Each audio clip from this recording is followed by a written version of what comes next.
Jeg hedder Bjørn Kærbø. Jeg er 66 år gammel. Selvom jeg er lidt oppe i alderen, så er jeg stadig i gang i en hel masse forskellige ting. Både erhvervsmæssigt, hvor jeg har et par forretninger, leger cykler ud, har en café.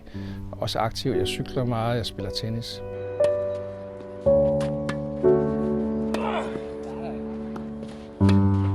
Og jeg har et problem, en hemmelighed, jeg gerne vil dele med dig. Faktisk vil jeg gerne dele med alle mænd i den alder, som har samme lidelse som jeg. Jeg lider af forstørret prostata.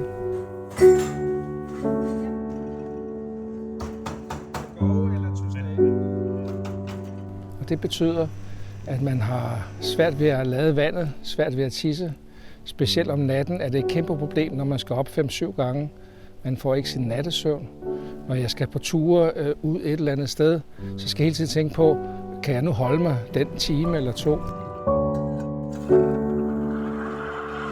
Værsgo. Altså allerede for 5-7 år siden, så begyndte jeg at snakke med min læge om det her problem.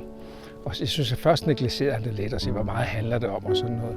Så skulle man have sådan et flow, man skulle tisse i et bæger, hvor mange milliliter. Så skulle man videre hen i forløbet. Det er nærmest en maratonløb til scanninger og undersøgelser osv. Man skulle selvfølgelig finde ud af, om det er kræft eller ikke kræft.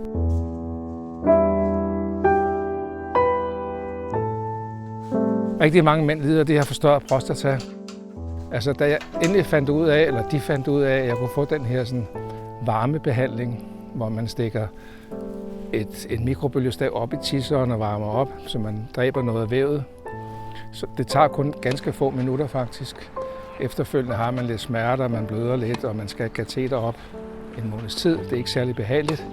Men den lettelse, jeg følte, da man faktisk kunne tisse igen.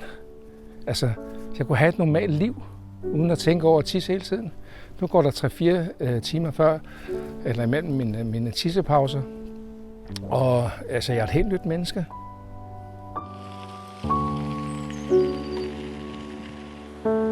Når man er igennem det der, som nærmest ikke er nogen ting, i forhold til de ulemper, der var, så er hele verden åbner sig som ny.